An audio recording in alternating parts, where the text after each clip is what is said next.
most of our Sangha are practicing, what's the word now? Social distancing. Yes, very good. We're in the 8th week. It's actually the second class of our 8th, I should call it the 8th chapter on understanding not self, which is a chapter on dependent origination. Let me just figure out which mic it is. Could you all mute your mics, please? There it is. Where was I? The 8th week. There's actually 4 classes, and the 8th chapter is going to be taught over 2 weeks. So we started last Tuesday with the first talk on dependent origination. And for those of you that are reading the book, I probably read about a quarter of this chapter and commented on it.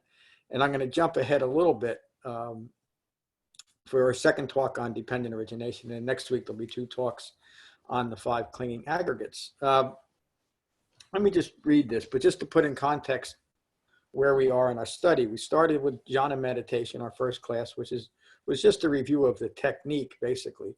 The next week was on the 4 foundations of mindfulness, where the beginning portion of that is the Buddha's instructions on what to do during meditation. The next week, we looked at the 4 noble truths, which is the context for everything that the Buddha taught. And then we spent 3 weeks, I think, on the Eightfold Path, the different factors of the Eightfold Path. Which brings us to this chapter, Understanding Not Self. And the reason why I titled the chapter that way is that dependent origination describes the formation of a fabricated self rooted in ignorance. And the second half of this chapter, the 5 clinging aggregates, describes the ongoing personal experience of suffering.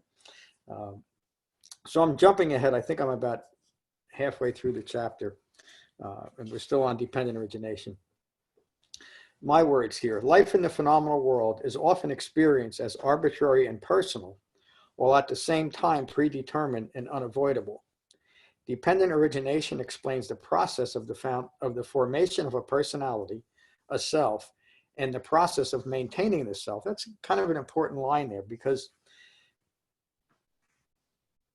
we're the ones doing the forming of an ego personality. We take the ego personality as the sum and substance of a self, when in fact that entire ego personality is a fabrication. It's not based at all in reality. And that is the reason why we create so much stress and suffering in our lives, because we've created a self that simply doesn't fit into the world that we created it for. And that'll be more understandable in just a moment.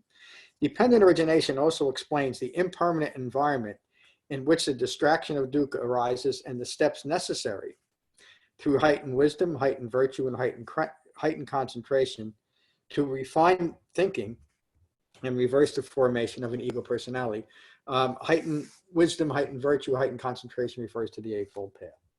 Dependent origination is the Buddha's teaching on how personal phenomena arises within the environment of anicca, of impermanence. And when looked at correctly, there's nothing in the world that we can see as personal, as having any component of a me, except that which we attach to impersonal objects, events, views, and ideas. The entirety of the Dhamma is to bring understanding of the 4 noble truths. It is within the context of the 4 noble truths that understanding of dependent origination develops. It means that wherever we are is where we develop the Dhamma. And the reason why I'm saying that is much of modern Buddhism, and truly much of most religions and spiritual systems, the focus is how to establish yourself outside of your body, outside of time, outside of what's occurring, and manufacture in your own mind a reward based on something you might be doing now. It's all based on speculation, isn't it? It's all based on a view rooted in ignorance of 4 noble truths. And so no matter how altruistic our fabricated beliefs might be, there's no reward at the end. The only reward is constant stress and suffering from living a life rooted in ignorance of 4 noble truths. The Buddha teaches a Dhamma that the reward is understanding who we are in relation to the world we're living in. And by doing such, we maintain a calm and peaceful mind and are present for every moment of our life as our life unfolds. That is what brings great meaning and purpose to a human life, not living in a fabrication. Understanding dependent origination brings awareness of the relationship between the 5 clinging aggregates and the phenomenal world. The 5 clinging aggregates are physical and mental factors that cling together to form a personality identified as self. And next week we'll be talking more about this. Dependent origination explains the 12 causative links that determine the experiences of the ego personality. In other words, a human being is going to have a life. If we're born, the Buddha teaches the first noble truth is dukkha occurs, and it occurs as a consequence of having a human life. It's not punishment. But if we're going to have a human life, which we are, if we're here, we're having a human life. We don't have any choice save suicide. If we're here, we're here. And if we want to get the most out of our life, it makes sense that we would understand who we are in relation to that life we're living. That's the great breakthrough of understanding that the Buddha discovered. Everything else, all the spiritual systems of his time and our time are taught as an escape from this human reality in one way or another, rather than this direct and very intricate explanation of what's occurring right here and right now, and how to understand it, how to experience it, how to actually be present for all the stress and suffering and all the wonder and beauty of having a human life. And we have to accept the first if we're going to have the second. It's all part of having a human life, and it's all impersonal. It's our relationship with what's occurring that makes it stressful and distracting and leads to further pain and suffering and further distraction. In the Paticcasamuppada Vibhanga Sutta, the last word Vibhanga is not usually used, but that's the official name. I don't usually use it myself too, but the Paticcasamuppada Vibhanga Sutta is the same as the Paticcasamuppada Sutta. And Vibhanga is a difficult to, like most Pali words or Sanskrit words, to accurately translate because it can have so many meanings.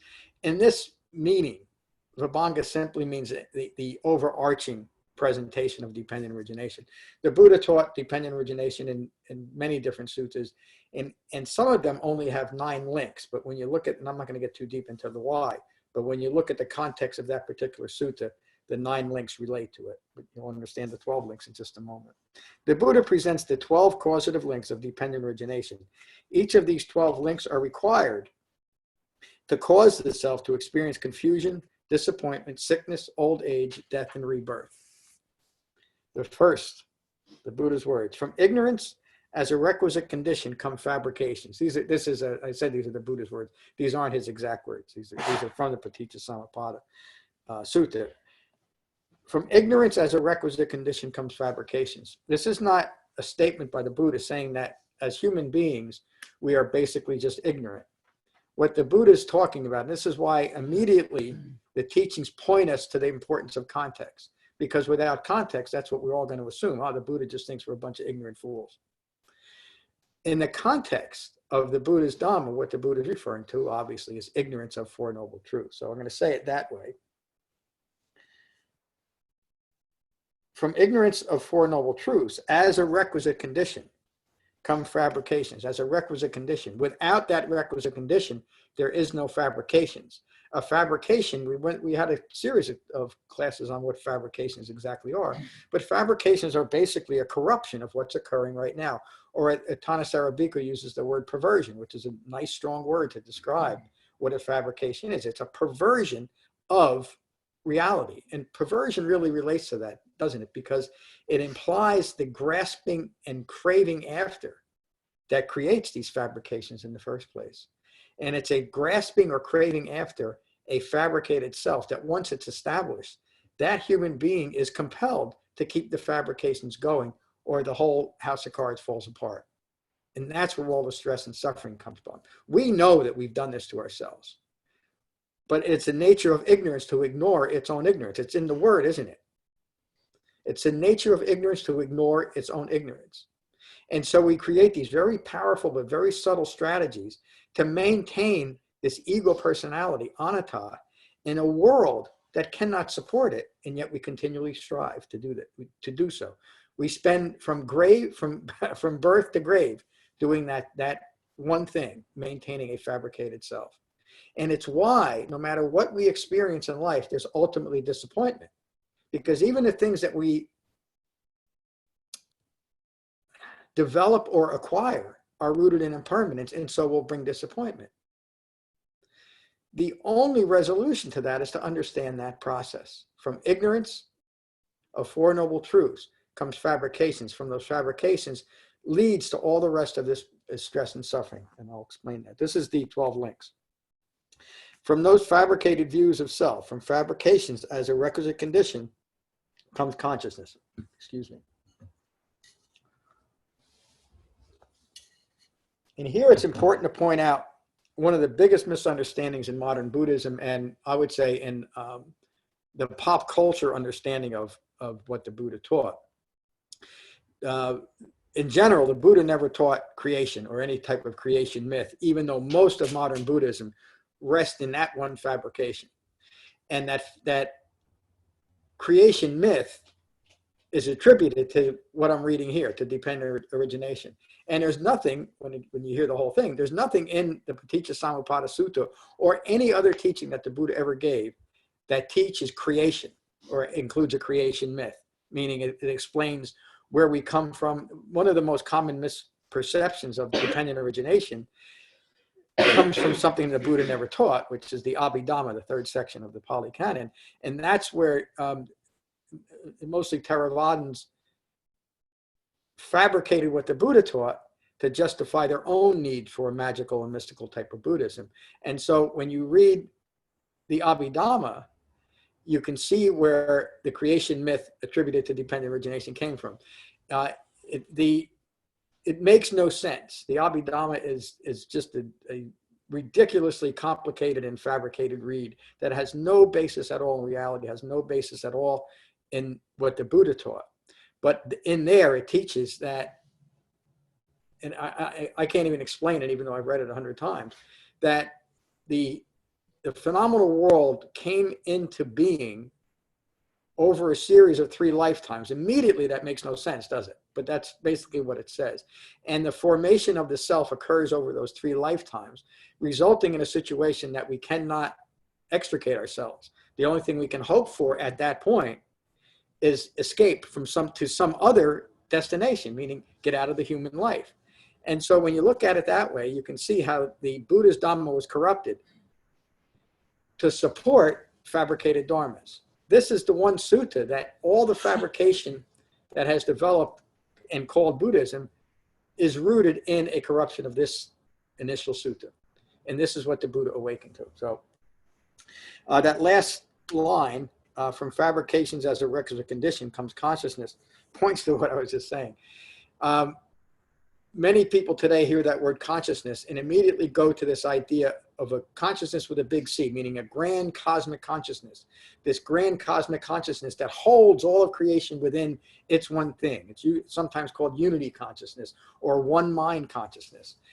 That whole notion contradicts everything the Buddha taught. The Buddha did not teach to see everything as one collective mass of whatever we might want to call it. That's a perfect explanation or perfect description of clinging, isn't it? We're clinging everything to this one amorphous form and saying that's creation, that's me, that's life. And in so doing, we don't have to take responsibility for anything, do we? Especially the way I'm thinking right now, because I'm just one part of this one big collective mind that's now influencing me. And maybe I'm influencing it. What an awful thing to teach people, isn't it? That you don't have any mind of your own, because that's what that teaching is. The Buddha taught to see everything in its discreteness, especially human beings. We are all individuals. And as such, as individuals, we're the ones that create all the stress and suffering in our lives or all the beauty and wonder and peace in our lives. It's up to us. It's not up to outside conditions. It's not up to the newest virus that's chasing around. It's not up to anything except how I think about myself in relation to the world. And this is a good example of that right now, what's going on right now, and all the fear that's coming up because we're losing our minds over what's going to happen to me rather than actually seeing things in reality. I'm going to mention, and I might even kind of fit it in here, the Kalama Sutta, because that's such a perfect sutta in relation to what's occurring right now and dependent origination. And again, I don't want to get into that teaching, but I might teach that in a week or so just to fit it in, because it is so important. But briefly, the Kalama Sutta is the Buddha's teachings to a group of people that are freaked out by the sickness that's spreading throughout their area of the world. And the Buddha says, take care of your practical needs, clean yourself well, wash your hands, don't touch your face, and take to the Dhamma, because then you'll be able to make practical and reasonable decisions about what's best for you and everyone else. Let me get back to this. So from that fabrications as a requisite condition comes consciousness, meaning ongoing thinking rooted in ignorance of Four Noble Truths, not some grand cosmic consciousness. It's just consciousness that is rooted in that ignorance and must change if it's going to extricate itself from that ignorance. From that consciousness, as a requisite condition, comes name and form. The Pali word for name and form is nama rupa, but that's what it means, name and form. It means I have given a name to this form. That's all it means. And again, you look at the explanations of nama rupa, and it makes no useful sense. Nama means name, rupa means form. So we're just using, when we're using the Pali word, we're just saying this. I have self-identified with this. I've made this me. And as soon as we do that, then look at the progression. From ignorance of Four Noble Truths comes a fabricated view of who I am in relation to the world. That fabricated view is now informing or driving my consciousness, the way that I'm thinking, rooted in that initial ignorance. And from that way of thinking, from a way of looking at myself in relation to the world that's rooted in ignorance, I am creating a self and giving that self a name. This is now John. But because all of my beliefs are rooted in ignorance, any way that I interpret what's occurring to me is rooted in that ignorance. There's no reality in it. And this doesn't mean that I create, how do I explain this? It doesn't mean that I'm creating a fairy tale life. It simply means that I'm creating a fairy tale in my mind about life. Do you see the difference? It's like understanding that you're watching a cartoon rather than thinking that the cartoon is real. We think the cartoon is real. Why? Because we wrote the cartoon. We made it. We did it ourselves. And the Buddha understood that. And I won't teach it right now, but in the Nagara Sutta, that's what the Buddha described. This Nagara Sutta is a sutta where the Buddha describes his own awakening process, recognizing that feedback loop that he created within himself of fabricated ideas stuck in this ignorant loop. A mind rooted in ignorance is compelled to ignore its own ignorance. There's something that's required outside of that, not outside of our own life, but outside of that way of thinking that directs our thinking towards recognizing it. That's the sole purpose of the Eightfold Path, to see what we're doing to ourselves. And then to develop a way of living peacefully in the world. From that self-identification, from name and form as a requisite condition, comes the sixth sense base. Again, look at the brilliance of what the Buddha is teaching. Every human being has a sixth sense base, the five physical senses and the sixth sense of that consciousness that's referred to. Consciousness rooted in ignorance of Four Noble Truths. And again, look at the progression. I've gone from ignorance of Four Noble Truths to making the fabricated views of myself in relation to the world real. That's created a way of thinking that's rooted in that fabrication, and now I've self-identified with that world. Now, because everything is now, I've just personalized my life. That's the process of personalizing things, giving a name to the form. This is me. Now, because of that self-identification and the way that human beings live in the world, everything that I come in contact with is feeding the fabrication. Meaning that now I am now interpreting what I'm coming in contact with through my sixth sense base, through what I'm seeing, what I'm hearing, what I'm smelling, what I'm touching, what I'm thinking, what I'm tasting, et cetera, et cetera, et cetera. And even something as impersonal as a taste, even though we obviously personalize taste, something as impersonal as a taste, we are going to make it personal. We're going to say, I like this, I don't like that. The same thing with what we're seeing. I like this, I don't like that. You think about something as ridiculous as being prejudiced against other people because their skin color is different than yours. When I was a kid and I didn't know anything about racism and how it develops, it was just ludicrous to me that we would think that way. But yet we do, don't we? And we've been doing it since the beginning of humankind. It's not something new. We're not racist in the 20th century. We've been racist since we've been a human population. But it's all rooted in that ridiculous view that the way I see myself in relation to the world is the only view, and anything that's different from that is a threat. Well, I take things as a threat because what I've created is threatenable. It's like foam, as a Buddhist describes, it's like foam on the ocean. There's nothing here. Yet I've created this permanent self, and I'm bringing it out into this cruel world and saying, don't touch me, don't hurt me, don't do anything to me, don't take anything away from me. But what is that rooted in? It's rooted in ignorance. It's rooted in acquisition. It's rooted in thinking I need something more to be happy and healthy in the world. What I was created as is simply not enough. And the Buddha teaches that too, wouldn't you know? In the Dhatu Vibhanga Sutta, the Buddha teaches that every human being can be this and only this. The four elements is called the sixth property person. The four elements, earth, wind, fire, and water. The fifth property of the space. Those four elements need something to manifest within. And a sixth property, going back to that consciousness. Ongoing thinking rooted in ignorance of Four Noble Truths. That is all any human being can ever be. No matter what we do with our life, no matter what we acquire, or no matter what we might not acquire, we cannot change that sixth property person. That's all we can ever be.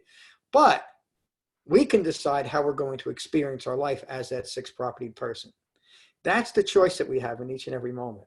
And so am I going to live my life as a sixth property person in peace and equanimity and understanding?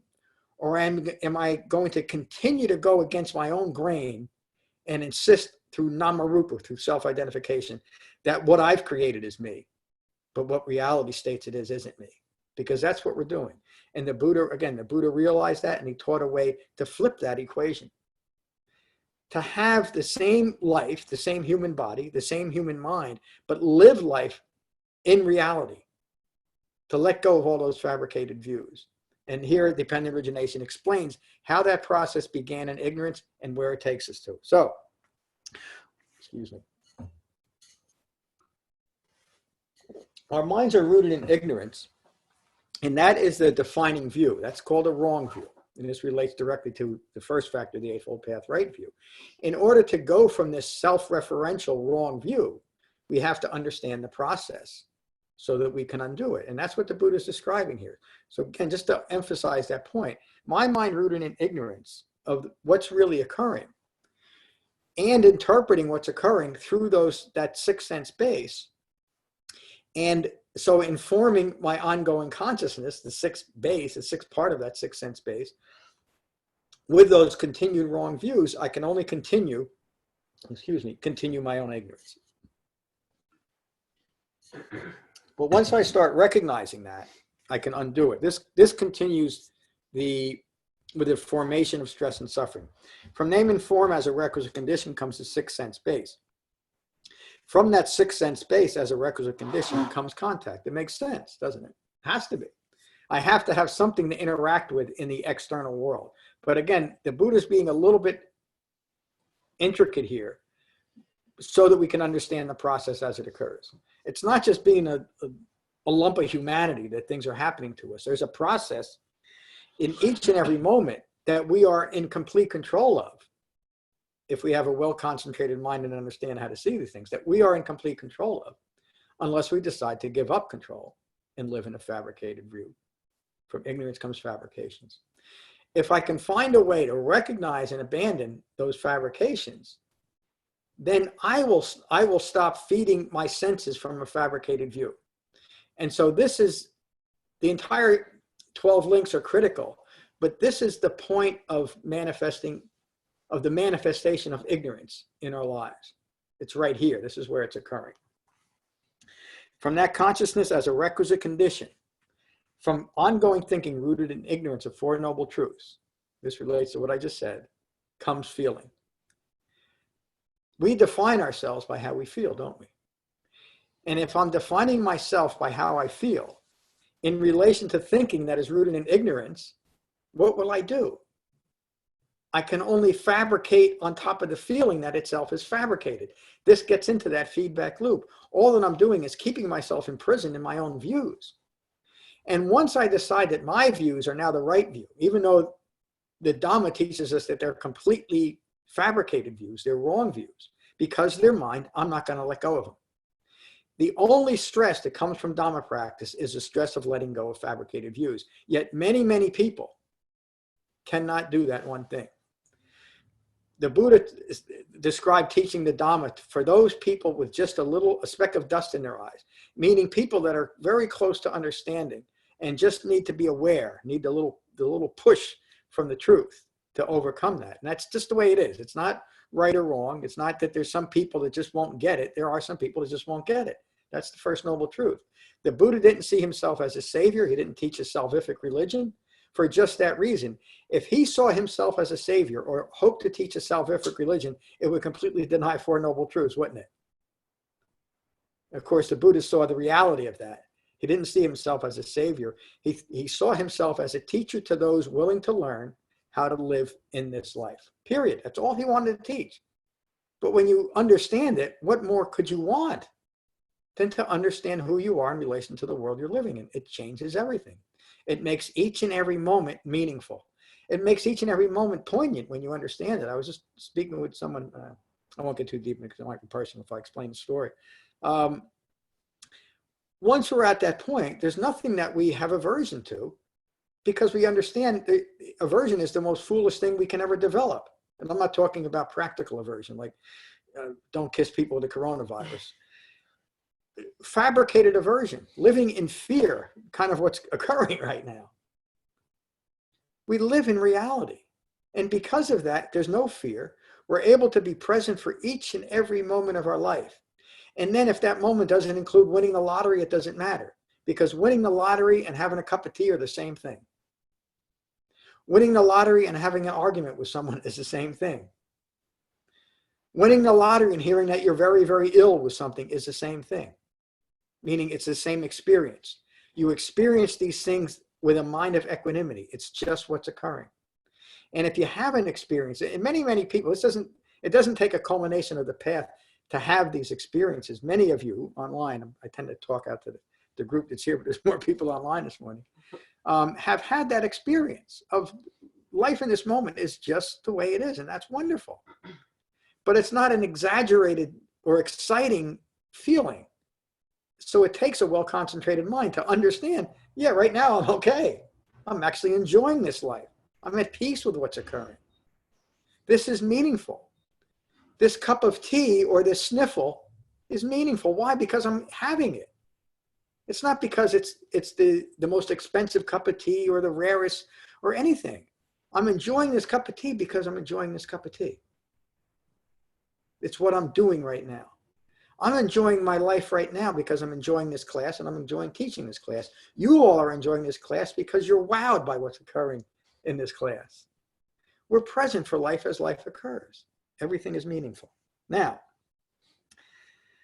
going back that once, from contact as a requisite condition comes feeling. If I'm judging everything by how things are making me feel, I've lost my mind, haven't we? Because controlling our mind is controlling the way we feel, controlling things that happen. I don't lose my mind because of the feeling that it engenders, do I? I understand feelings are impersonal. So they don't drive the way I am living in this moment. It doesn't alter my calm and peaceful mind or what I'm being mindful of. I'm not distracted by what I need to get out of what I'm feeling right now, or distracted by getting more of what's making me feel so good right now. I'm simply in this moment. Is everybody getting that? I can't ask folks online because I muted there. And just think about that for a moment, because this is one of those things that I think is most remarkable that I missed for the first half of my life, or maybe more than that. Is how remarkable each moment is when I don't want it to be different. But if I do want it to be different, meaning I need more or less of something in this moment, this moment is lost, isn't it? No matter what's occurring, no matter what it is. And so there's no practical living in this moment if I need this moment to be different. But if I can learn the radical acceptance that Siddhartha Gautama realized, then each and every moment is meaningful. I think I've said that about 6 times this morning, but that's the point. Everybody's looking for meaning in life. We all are. We just don't understand how to get it. Many people believe that meaning comes from getting the biggest pile of gold. They used to say the biggest pile of coconuts in our hut. We think that's meaningful. Or having the most prestigious position, being president or a senator, or something else that is a position of power. We think that's a way of establishing ourselves in the world. Excuse me. Many people think that if I could just have that one good relationship, that's what I need to be happy. And people spend their whole lives chasing the one relationship going from one to another to another. Why? Because they're disappointing, and other people will disappoint us. Not in a personal way. Other people will disappoint us because they're other people, aren't they? And I'm not in control of other people. The only thing I can learn to control is the way that I think about myself in relation to the world. From feeling as a requisite condition comes craving. Again, think of it, it makes perfect sense. For me to crave anything, I have to feel that I need it in this moment. If that process that we're talking about is not rooted in ignorance, if I have an understanding of Four Noble Truths, I never get to this point of feelings driving craving and clinging, do I? I have interrupted it at the point of contact. Do you get that, Ram? No. This is something that I talk about a lot. This is where, again, I'm coming back to this in different ways. The Dhamma is practiced right here, right now, at the point of contact. And Dependent Origination describes that. As I'm coming in contact with the world, the people and events of the world, I'm interpreting it through the sixth sense base. And if that consciousness is rooted in ignorance, I can only interpret it towards more ignorance. If that thinking is rooted in the wisdom developed through the Eightfold Path, then in this moment, I can continue to incline my mind towards awakening. And for the most part, this moment will be peaceful, or it won't cause me to lose my mind forever and ever. In other words, in the moment, I might lose my mind. I might react in an ignorant way. But because I now have the framework of the Dhamma, and we talk about this all the time, in this moment, while dependent origination is unfolding towards more ignorance, I can do what? I can take a breath, bring my mind back in my body, unite my mind in my body, and start thinking clearly. How do I start thinking clearly? By changing my thinking from a fabricated view to a view that's framed by the Eightfold Path, framed by reality. This is how the Dhamma works. From feeling as a requisite condition comes craving. From craving as a requisite condition comes clinging and maintaining. So once I've decided something makes me feel good, it alleviates the immediate problem of me not feeling safe and secure or fulfilled in this moment, not disappointed, not dissatisfied with what's occurring. Then I'm going to attach myself to that, because now I think that it's the second piece of chocolate cake that did it for me. The first one wasn't enough, but boy, I feel good after the second. I'm describing the progression of addiction, whether it's to drugs, alcohol, food, sex, golf, TV, Facebook, anything else. That's how it happens, because something makes us feel good, or it resolves something that we think is missing in ourselves. And so because of that initial fabricated view, I need this to be happy, or I need to avoid this to maintain my happiness or safety. We're stuck in that view. We're now clinging to that view. And continued clinging is maintaining. That's all that this link tells us. From feeling as a requisite condition, from craving as a requisite condition, comes clinging and maintaining. And so now my entire existence is clinging to and maintaining those things I think that I need, no matter how much pain and suffering they might bring me, or no matter how much pleasure they may bring me, because they're both are incredibly distracting from getting at the root cause. I'm going to keep doing this because I know it keeps this away. And I'm going to keep doing this. In fact, I'm going to do as much of this other thing because it makes me feel good. And again, it doesn't always result in active substance abuse like it did in me. We can look around and everybody is involved in this in one way or another. Even if it's just being addicted to our own ideas. It's the same thing. It's still addiction. It might not manifest as quickly as alcoholism or some other addiction, but it's still the same underlying problem. You know, and I got to say here, as a recovered alcoholic and drug addict, because some people might hear them and say, well, okay, all I got to do is learn to meditate and I can resolve my addiction issues. That's not what I'm saying. And for many, many people, you need to establish sobriety first before you can even hope to develop the Dhamma. And that's not just for substance abusers. There's a talk I gave with Thane Turner is on my website called Deep Sobriety. And we go into this a little bit deeper, that any type of sobriety, whether it's from substance or anything else, that initial compulsion has to be managed. And that's not a long-term process, but it needs to be identified at some point. Sometimes the Eightfold Path can help you recognize that you're visiting. Do they still have a shopping club on TV?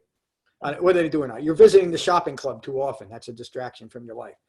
That's the same type of thing that you start to diminish. And then Dhamma practice takes you past that. From clinging and maintaining as a requisite condition comes becoming. And this is the whole point of the Buddha's Dhamma and the meaning of becoming, why I named the book Becoming Buddha, Becoming Awakened. And there's some significant suttas on the meaning of becoming. There's never a qualification in the Buddha's words. In other words, becoming what? I'm going to read it again. From clinging and maintaining as a requisite condition comes becoming. That's the statement. Becoming what? In the context of what the Buddha is teaching, it's becoming further ignorant. Look at how the Buddha started.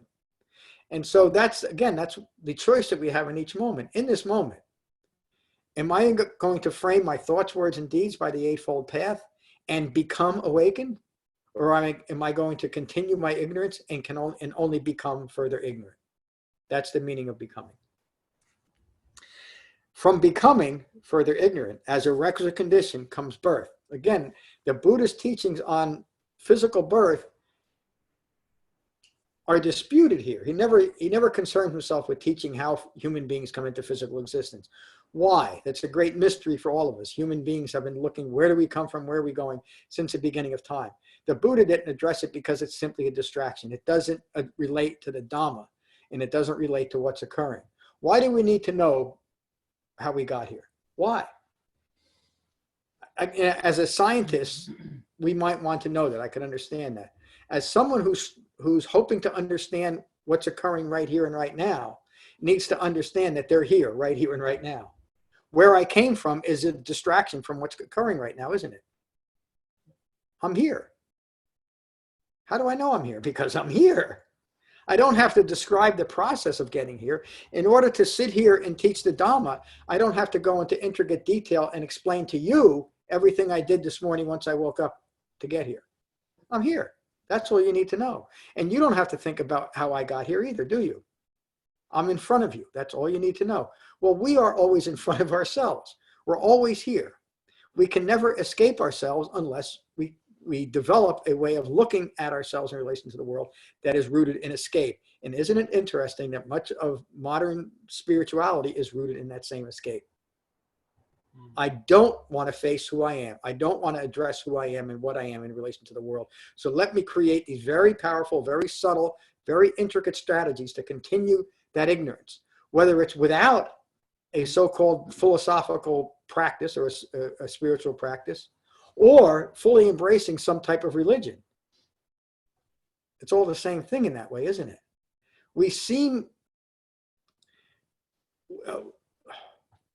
We may be more accepting of who we are if we adopt an ideology about ourselves as Christians, as Buddhists, as Muslims, as Jews, et cetera, because it's the ideology that provides the explanation for who we are. And in fact, it provides the explanation for why we're so disappointed, even though we don't look at it that way. Because it simply continues our own fabricated view of life. Again, it's what the Buddha awakened to. The world was exactly like it is today, 2,600 years ago, except for the area of communication. But we find when we look at what the Buddha did during his lifetime, that's of no benefit, doesn't matter. The idea that gods or goddesses or one god or some type of system would provide salvation from the suffering that is inherent in having a human life, again, was just as common then as it is now. The Buddha went out seeking understanding of that and studied with all the great so-called priests and pastors and ministers of his time, and realized in a completely dispassionate and impersonal way, they were simply wrong. Because they didn't teach him how to understand who he was in relation to the world he was living in right now. And that's what he discovered. That's the remarkable breakthrough, as he calls it, and as I call it, of how to live life as a human being. That's what he taught.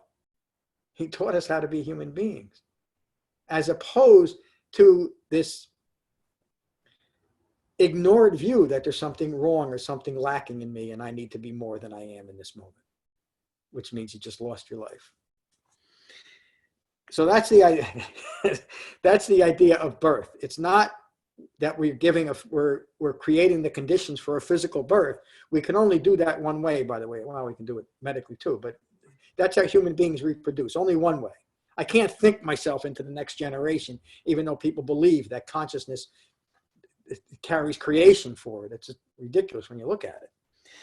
But what I'm giving birth to in this moment is what's important. That's what the Buddha's Dhamma resolves around. So that's what the phrasing, the using of the English word birth, which is different than the Pali word, by the way, it simply points us to that, what's occurring right now. What am I giving birth to in this moment? Not what am I giving birth to as a human species. What am I giving birth to in this moment? Because that's my experience. And if I can regain control of my mind and think within the framework of the Eightfold Path, then what I'm giving birth to in this moment is inclining my mind towards awakening. What I'm giving birth to in this moment determines what I will become in this moment. From that type of birth, as a requisite condition, comes aging, sickness, death, sorrow, regret, pain, distress, and despair. People can get hung up on that too. Well, isn't the Buddha describing from that birth? But remember the context. We're talking about stress arising in relation to sickness, aging, death, etc. And it's because of the reaction to first birth, to having a human life, and then reacting to sickness, reacting to aging, reacting to the fact that I'm going to die someday, reacting, and then the Buddha would continue that description, is not getting what someone wants or getting what is undesired is part of that stress and suffering. And then he concludes it by saying the 5 clinging aggregates of suffering. Again, describing the personal experience of suffering. In this moment, I've given birth to what I'm experiencing it. Even if in this moment, somebody comes up and slugs me in the face, and in the next moment, I'm angry and I'm ready to fight back. I'm ready to slug that guy back. That next moment is not rooted in the reality of what occurred, is it? It's my reaction to it. And so my reaction could be full of understanding. I might now be able to understand this person that just punched me has something wrong. They're mentally ill, or they're just extremely frustrated in this moment. So the proper response, a mindful response, isn't to keep the hatred going by beating the hell out of them or hoping to. The proper response is equanimity and trying to get to the understanding of what occurs.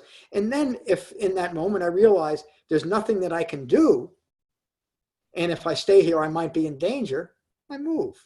I get out of the situation. But I've handled it mindfully, and I've handled the situation within the framework of the Eightfold Path. I haven't reacted. And again, I'm using a somewhat extreme example, but we do that all the time with things that occur that we don't like or wish was different. And in fact, it's even with the more mundane and innocuous things that keep us entrapped in this. Things that happen that other people are doing to us, to someone who's developing the Dhamma, and other people just earth people, if you want to use the word, we don't always react to it. So I'm using that as simply as an example, but it's the mundane things that we are constantly clinging to that maintains our ignorance, the things that we don't want to change. And they do change. Everything changes. All is impermanent.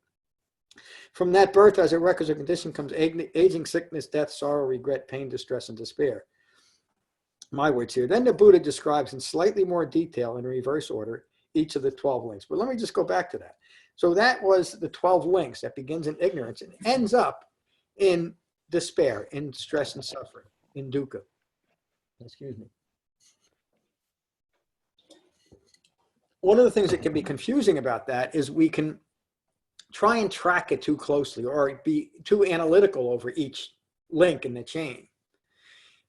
This process from ignorance to stress and suffering arises, you could say that it happens outside of time because there's not a linear progression that we can follow. I mean, sometimes you can look at an event and break it down that way. Excuse me.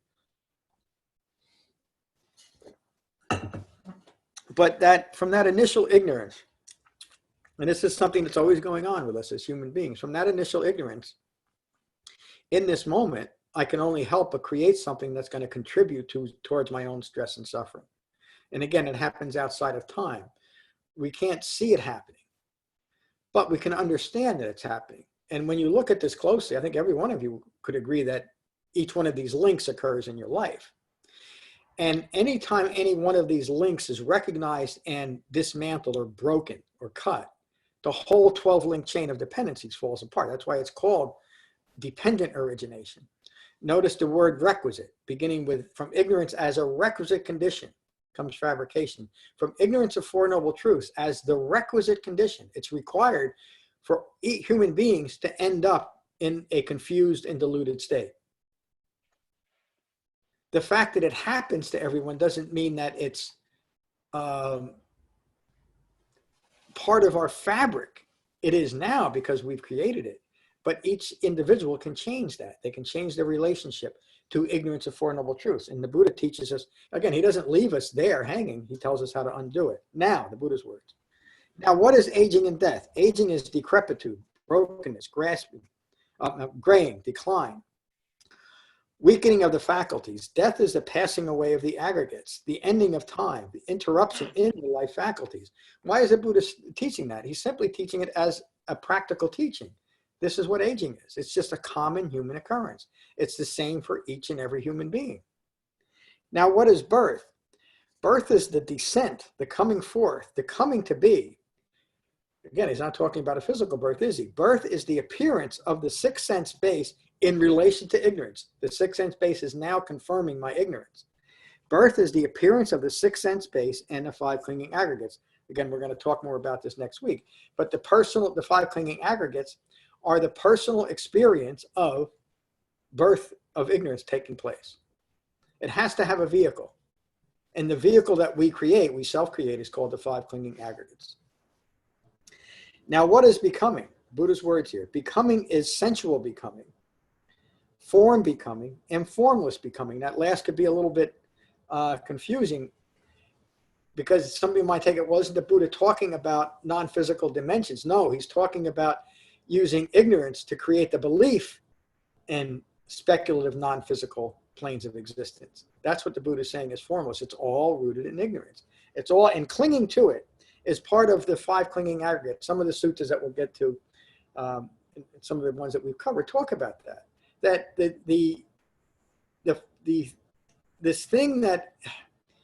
this fabricated self, now called the five clinging aggregates, is constantly clinging itself to anything that maintains it. And so once it's clinged outside of itself, once my attention is stuck to something outside of where my life is occurring, there's no possible way for me to interrupt it, is there? I'm simply not here for it.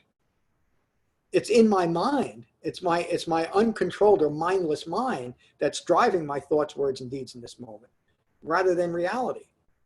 And so we can live, and we do live our whole life that way, rooted in that type of thinking, constantly reacting to what's occurring in life rather than understanding it, constantly protecting a self-referential ego personality that is insatiable, rather than simply being at peace with what's occurring. And that is what everybody wants, isn't it?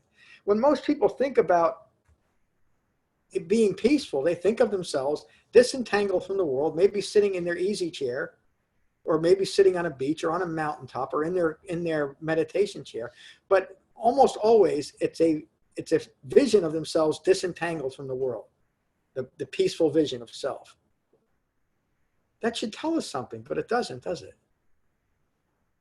Because there's an underlying belief that there's something wrong with me, even that idea of sitting peacefully in my easy chair is driven by ignorance. So I need to get the softest and biggest easy chair that I can get. The hardback chair with a couple cushions isn't good enough for me anymore. Or that chair that I saw my friend, I need a bigger chair than that. And again, I'm using some silly examples that nothing, even though something might satisfy what we're looking for, it's not good enough for me right now because my mind is rooted in ignorance. There always has to be more. Now, what is becoming? Becoming is, and that's sensual becoming. Form becoming and formless becoming. I'm skipping over. I skipped over a couple pages here if you're reading along. I think you are. I'm going to becoming, birth, sickness. Okay. Becoming, birth, sickness, old age, death, and becoming and non-becoming is the environment of dukkha caused by ignorance.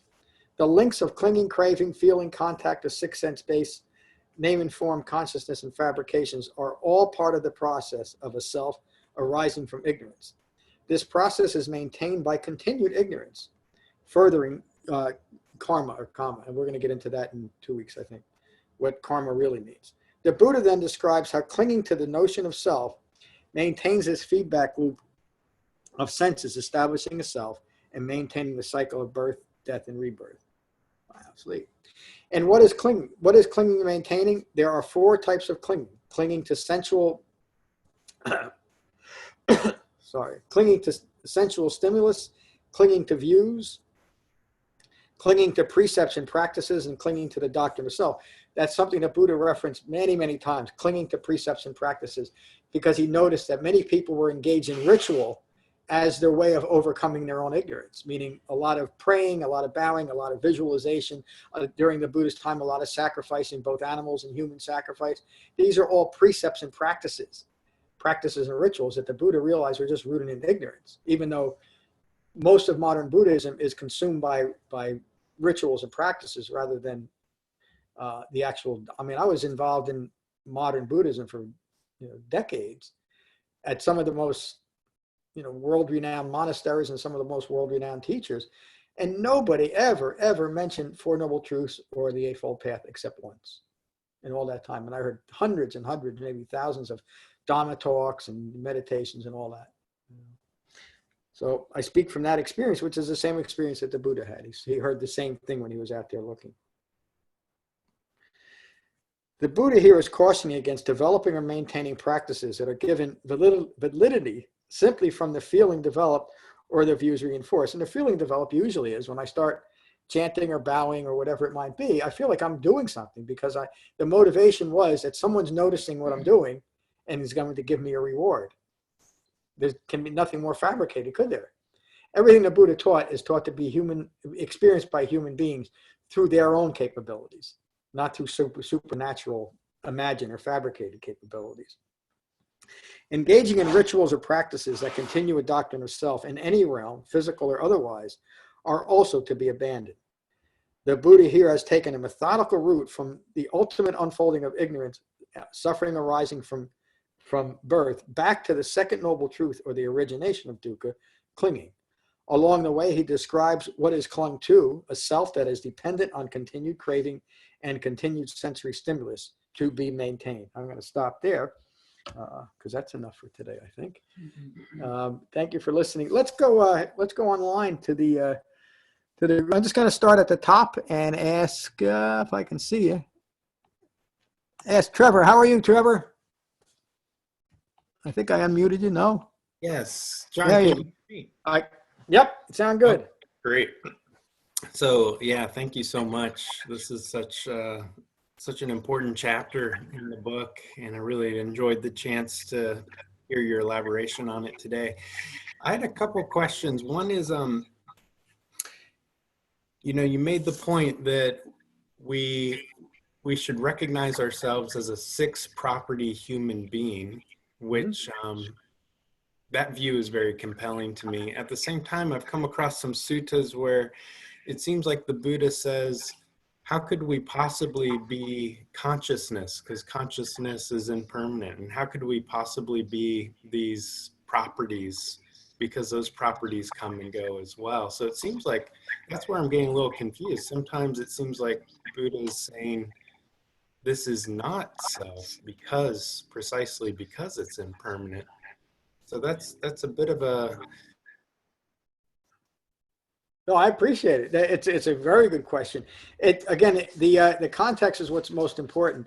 The practical nature of the teachings in the Dhatu Sutta is just simply to describe the makeup of every human being. But there is no personal self in that description, is there? In the 4 elements or the space property or the consciousness property. And then again, the relationship to consciousness is not self is also a teaching on the impermanence of consciousness, isn't it? And so he's saying, like he said in the Anatta Lakkhana Sutta, if it's not permanent, how can we perceive it as a self, meaning an ignorant perception of self, a perception of self rooted in ignorance of Four Noble Truths is always towards a personal self, even if it's not recognized as self. When I see myself from a point of view of ignorance, this is the sum and substance of me. And so the Buddha is saying, just because I think that way is not true. It doesn't make it so. But that's why he's saying that consciousness is not self. He's basically saying, just because you think it doesn't mean that it's true. Frame your thinking within the framework of the Eightfold Path. And then you'll see that the most that we can claim a human being is the 6-property person.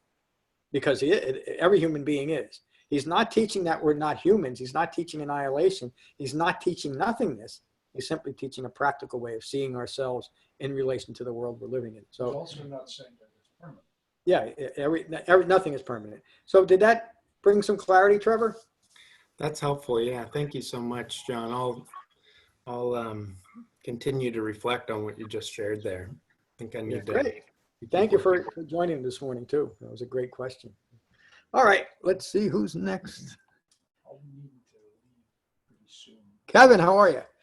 Are you okay getting back up? Thanks for asking me. Well, if you can't, I'll get a ride. You sure? Yeah, I'll get up there. Don't worry about it. Hold on, Kevin. Before you go, Ram, what do you have to say? Well, it's this whole trip back through the dependent origination has just been wonderful. What struck me last night and this morning too, when I was going back through it, is how dependent origination fits and actually drives the Eightfold Path. Yep. And specifically, I was looking at how right speech and right action are, they're a really deceptive part of the Eightfold Path, because from the outside it looks like, just be nice, be a good person, and this and you'll be fine. It's not that at all. Right. He sets this up so that we, and he drives hard at it, that every little bit of ill will, you take it away and abandon it, because and he tells us to do that, which is a difficult thing to do. Yeah. And you come up against this friction, and this friction where you don't want to do these nice things.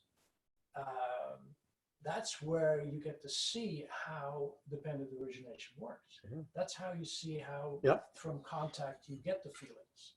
Yeah.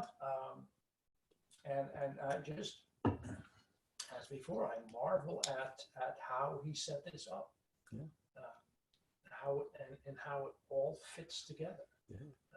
It is. It's astonishing as you start to understand it, isn't it? Yeah. And this one sutta, and it's actually the Paticca Samuppada Sutta is one of the shorter suttas, even though it is the single most important sutta. I would say even more important than the suttas on the Four Noble Truths, because it is not that those aren't, but it explains the problem that nobody else could ever figure out. Nobody, but the Buddha figured it out. And it's totally, just this way. It's from ignorance of the way things are. Totally radical. Yeah. Has been ignored ever since. And, And it has not been. It was radical then. It's radical now, and it's didn't get accepted then, and didn't get accepted now. Because it insists on recognizing the problem and ending fabricated views of self. Which, again, people with more than a speck of dust in their eyes, as the Buddha said, aren't able to do that, it seems, but that's just the way it is. So, great. Thank you. I will see you Tuesday. Kevin, how are you? Wait a minute. Good, John. Can you Kevin hear me? Hart. All right, Kevin Roach. How are you, Kevin? Okay. Thank you, John. It's really great to hear this teaching. So I'm just going to read what I wrote. It's a reflection of what you have taught us and what the Buddha has taught. Great. And I hope it's not too redundant. Please. To me, this has been one of the most difficult teachings for me to grasp. How could I memorize all the links in the right order? What if I were to miss one? Now, after reading this many times and supported by all the other teachings, it is becoming more clear. It is simply that anatta, the five clinging aggregates, in the setting of ignorance and impermanence, will always continue to crave and cling, and will continue to produce suffering and stress, will continue to create dukkha. We must cease this craving, as outlined in the second and third noble truths, in order to break this chain. It is difficult to remain so vigilant over the not self. The teaching is clearer, but the five clinging aggregates, the ego, is powerful. This is the greater difficulty. We must remain on the path. Thank you. Thank you, Kevin. That was beautiful. And the 5 clinging aggregates are powerful, but they only are as powerful as we allow them to be. You know, that's like the Eightfold Path gives us.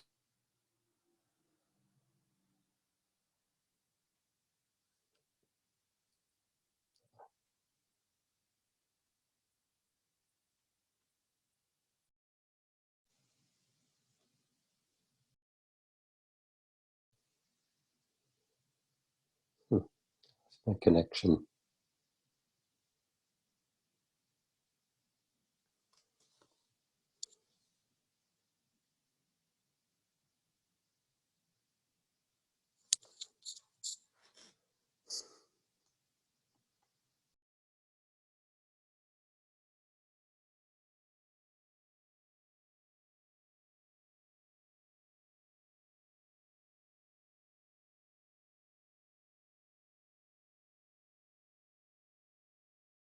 Does anyone want to keep going and keep talking about the sutta while we're here? Hey, why not? I mean, that was a great description. Thank you, Kevin. That was great. That was great. Good, Kevin Hart. Why don't you take over? Well, I really liked what Trevor was talking about, the question sort of that he was asking, and sort of how we can see wisdom imbues us with the sort of, as we say, the discernment to live our life as life occurs. And when we're doing that, we're able to see those 6 properties, you know, and now they simply are 5 aggregates or 6 properties, and we have the wisdom to practice the Dhamma. So I really liked how you were zeroing in on that, Trevor, because that's what and I know you know that. I mean, but that's the wisdom that the Dhamma provides, that restraint at the point of contact, and the restraint where anatta is formed from ignorance, to notice our clinging and craving, as Kevin said, and to notice when we lose the awareness of our breath, or we lose our equanimity. We find that we need distraction instead of, as John was saying before, we sit in our chair and we sit in our chair. We don't have to get our mind going into why we're sitting in the chair, you know, where we need to be after we sit in the chair, and all these places where we can go. And it's so intricate. And this teaching on dependent origination really breaks all that out. So really thankful for all of your comments, and that's enough. Thanks. Thank you.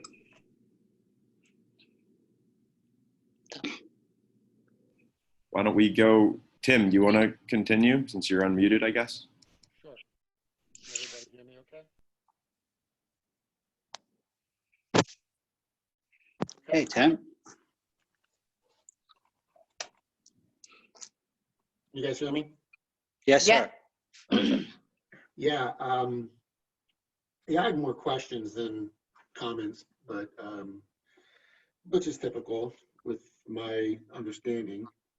But it's, you know, becoming more clear, the process, the interconnectedness of the Four Noble Truths and the Eightfold Path, and the process of the integration of dependent origination towards the cessation of suffering.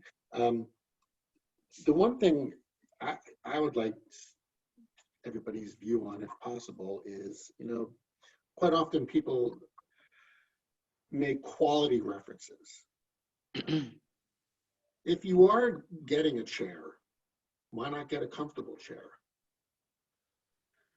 I'm not trying to be like smug about it, but I mean, why get a chair that hurts or doesn't hurt? Or why not get one, if you can, that's really comfortable? I mean, it's not being austere.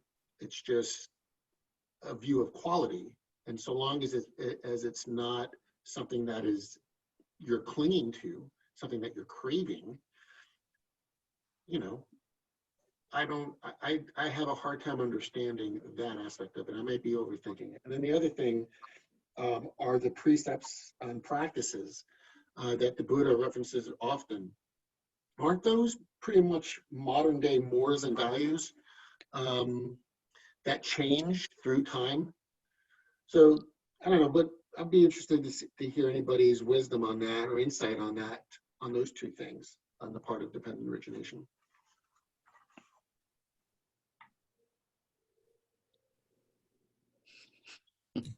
You guys hear me? Yes. Yep. Okay. I don't know if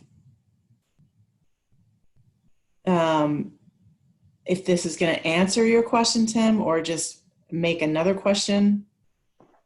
But it kind of, your question speaks to something that I have been kind of seeing during during the last like week or two of classes, where there's a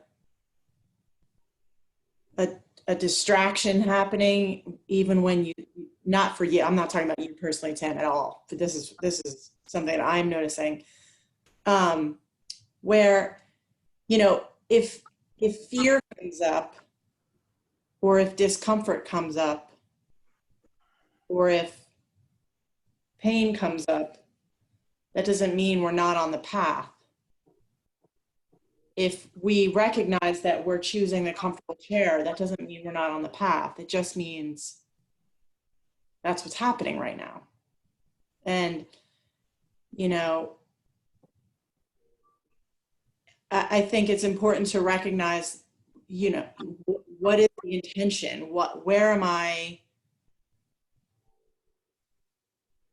using the need for this comfort or the need for this fear to define myself, or am I just recognizing it as fear because I'm ignorant of the Four Noble Truths and not allowing it to distract me? So that's kind of like, that's something that I've been distracted. I've just, that kind of space of like not, you know, a feeling like, you know, if fear arises, that I'm somehow not doing this right. Or picking the comfortable chair, that I'm somehow not doing this right. I feel like that's just distraction. What do you guys think?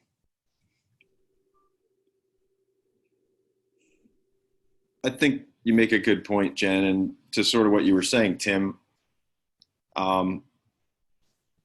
you know, the Dhamma's practice at the point of contact. So if there's two chairs and you can afford a comfortable one without sacrificing your livelihood and the food on your family's table, then you should take the most comfortable chair, because you do have to sit in it. But if you're going to feel uncomfortable with whatever chair you get from that point on, you can see where the holding on and the craving is coming from. It's almost like, I don't know why I had this visual, but it's dependent origination. I don't even know. I can't even, it doesn't really make sense, but the craving is just it's a very long strand of this. And it's the craving is one that deserves that, and sort of ignorance. Those two are sort of long strands. I mean, contact is pretty straightforward. It's whether we have contact with an overarch, with ignorance present, and, you know, and we're needing contact to keep the distraction going, to run away from what's occurring, which is we have an opportunity to have a chair, and or if we don't have the chair, you know, we can sit on the ground, and it should really be the same, as John was saying. But you know, I think Jen's really hitting on it. If we're defining ourselves by our chair, as opposed to 6 properties or someone that looks like 6 properties sitting in a chair, then that's where we have to go deeper, and we can do that. And it's good that you're seeing that, Tim, because I relate a lot to that. You know, I happen, John always makes the reference to golf, and for the longest time, Matt knowing me, I'd always have to have the new clubs, or every year there's a new club, and it's like, well, wait a minute, I'm missing out on 5 yards. And You know, I play a high level of golf, so I have to have these clubs, and be able to shoot the same golf or play the same golf or practice the Dhamma with a chair, without a chair, with, as long as you got clubs, you can't play with That's pieces what I of was, wood as that, well. that's what I was, that's, you and I talked about that briefly last week with work and hobbies. Right. As you get better at something, as you improve upon things, or as you go forward, it's a fine line between clinging and craving to things and having the right view and not. Yes. Yes. That's I make what I things was, in there. so that's, so yes, thank you, Jen and Kevin, for validating what I was saying, what I was thinking, you know, with that question. Thank you. Right. It could be as simple as, you know, it's the view of yourself. You know, you're someone who enjoys to take photos of constellations, but if you're going and, you know, or you're the best constellation photographer in the 25-mile area, I mean, you can see that it's very, you know, I mean, if you're going to do something, and I'm of the belief you might as well try and do it well, and that's what we do here. We try and do the Dhamma as best we can, right? We do it and we keep going, whether we were up too late last night or we weren't, and that's the fun part. Why don't we keep going, Michael? You want to share? Sure. Actually, I'll let Julia go first. She had written something, and then Great. I'll finish up what I had written also, if that's okay with everybody. Okay. I wrote this thing about 3 or 4 times already, and I think I'll have to write it again. But this is my understanding of dependent origination. So I look forward to comments to see if I have to correct my thinking. I'll try to read this slow because it's a bit long. Ignorance is believing the impermanent to be permanent. Misconceptions due to ignorance lead to poorly planned actions. Every thought, word, and deed done in ignorance becomes a karmic formation. These actions done with habituation leaves a strong imprint in our consciousness. Through consciousness, the vehicle of mind names and discriminates objects and events. Name and form refers to the mind and body and the aggregates that make up the body. And interpreting feelings, perceptions, and mental fabrications in consciousness. Interpreting things through the senses. Oh, I'm really messing up. Wait a second. That's because I started taking notes. Through the sense organs and sense consciousness, we interpret things through the senses and develop conditions at point of contact. At contact, we experience feelings of pleasure or aversion and react habitually. These feelings we currently experience as a result of countless past cycles are the main cause of craving that will cause a new cycle. Our attachment to pleasurable experiences and feelings and aversion to unpleasant ones is the motivating factor in all our actions. Our attachment to these experiences is craving. The intensification of craving is grasping. At the time of physical and egoic death, when we realize that the things we identified with as the sense of self will no longer support the ego and be lost, our habitual reaction will be to cling. This clinging and maintaining will be marked by the heavy imprint of becoming. As sense experience fades away, this final strong experience gets locked in the subtle neutral state as it enters the mind. This subtle action, thought, and deed awaits for its birth again from its dormant stage in consciousness, only to again die in this constant state of change. Dependent origination identifies the strong conditioned imprints gained by direct experience. Jhana slows this process by dispassion and allows us to see what we are doing. By being watchful of our motivation and the way that habitual, unskillful responses to feelings lead to craving and clinging and maintaining, we can finally break free of the links and become liberated. That's a little long. I'm sorry, guys. That's my understanding so far. I don't know. I hope I have it all correctly, but I'm sure I have to rewrite it again and again. It seems pretty complete and intense, and I don't know, it shows great understanding. Oh, thank you. Thank you very much. Thank you for all your contributions, Julia. They're always valuable. Thank you. Thank you. Yeah, thank you. That's All right, Kevin, I'll just read something that I had written here. I don't know. I started going on this, and then next thing you know, I'm actually bringing in a whole Dhamma practice here, and I'm just hoping it floats. If it doesn't, it doesn't. Go for it. The 12 causative links of dependent origination are an ego self's way of processing its moment-by-moment existence of life in a phenomenal world. The cycle of cause and effect can be broken at any one of the 12 links that are part of the chain that perpetuates an existence of stress and suffering. Understanding what drives this seemingly endless cycle enables us to abandon the moment-by-moment anguish that it causes and puts an end to the karma that it creates. With profound right view of the Four Noble Truths, one is able to understand the path that is to be taken to bring an end to a life of stress and suffering. Right view in relation to dependent origination removes the first link of the chain, ignorance. Right view is to understand the three marks of existence, anicca, anatta, and dukkha, and the relationship between the three. Anicca, or impermanence, is to realize that nothing in the phenomenal world is permanent.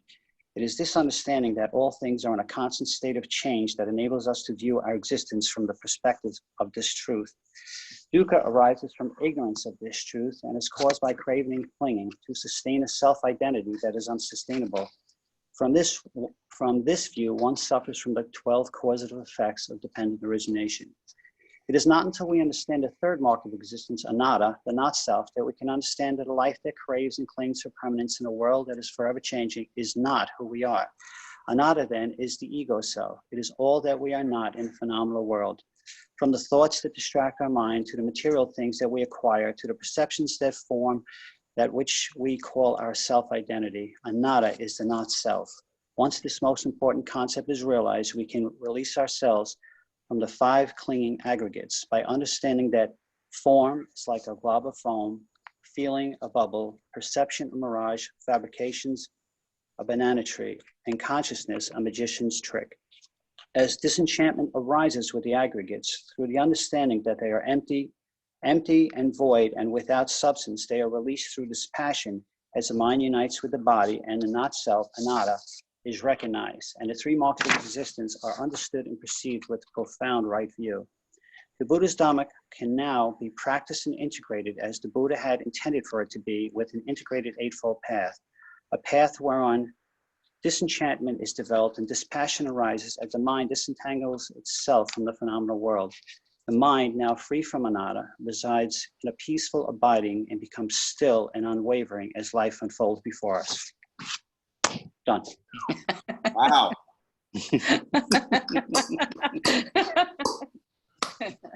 Oh, come on. Everybody stand up. Everybody stand up to that. Please don't. I Yeah, wouldn't want you to get up out of your comfy chairs. Really. Wow. Thank you, Michael. Yeah, Oh, both. yeah. That was great. Thank you. Yeah, Thank we you, just- Michael. Yeah, thanks. Oh, you're welcome.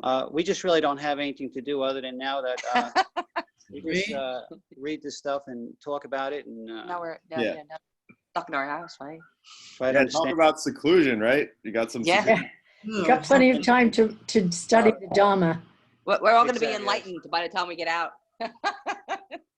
Or and we don't have a set of golf clubs. So we can't get out on a golf course there. Yeah.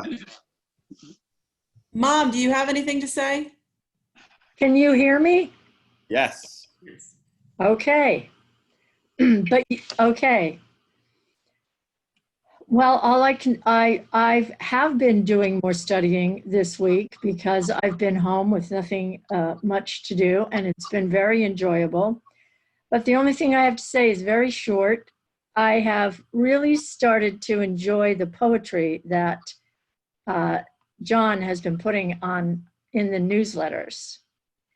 So after doing a lot of listening to his talks about dependent origination and the 5 clinging aggregates, I wrote a haiku. And this, Oh, a thicket of views, Siddhartha disentangles.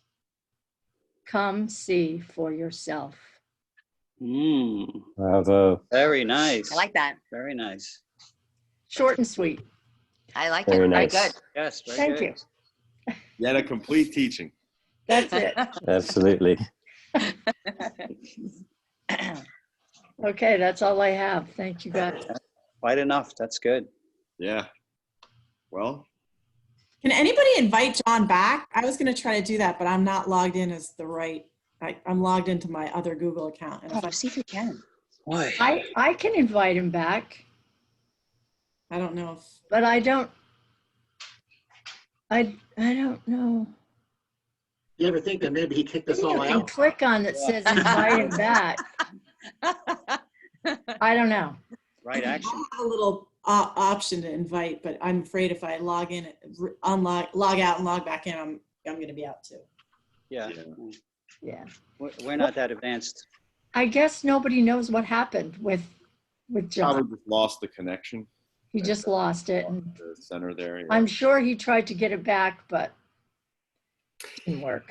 Yeah, it's nice to have some teachers still with us. Jen and Kevin, thanks for picking up where John. Absolutely. Yeah. Yeah, good that was point. Yes, great. Good thank point. you, Jen. Do- Thank do you. Jen That's or good. Kevin, do you guys know the meta? Thank you, Kevin. Oh yeah, you want to read that? Do you have it handy there, Jen? Yeah. I think I'm going to have to log. I have to log out. I can get it. I think I have it memorized. Oh wow. That's good. Let's Go see. for it, Jen. Stupid dog. I should have it in about 30 seconds. Maybe. Oh, all right, good. Yeah. All right. Karaniya Metta Sutta. Get ready, honey. I'll just take a moment to become aware of your breath in your body. And these are the Buddha's words on metta from the Karaniya Metta Sutta. This is what should be done by one who is skilled in goodness and who knows the path of peace. Let them be able and upright, straightforward and gentle in speech, humble and not conceited, contented and easily satisfied, unburdened with duties and frugal in their ways, peaceful and calm and wise and skillful, not proud or demanding in nature.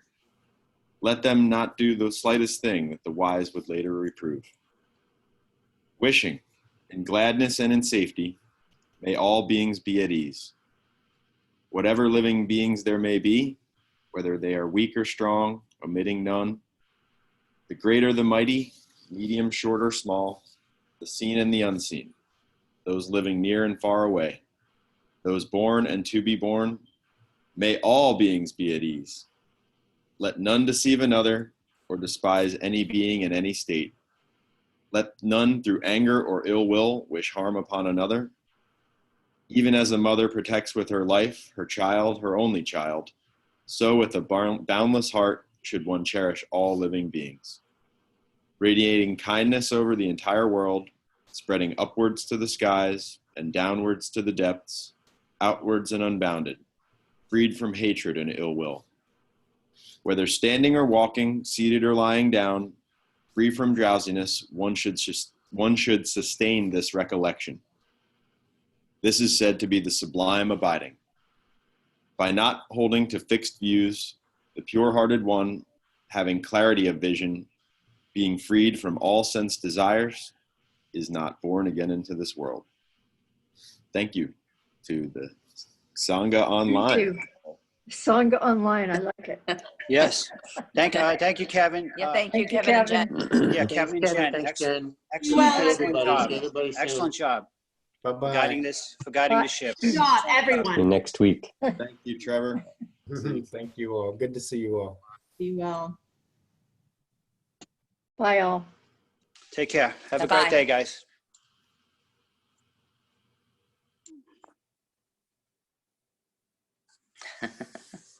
We should see if we can find John, just to say goodbye to him, you know?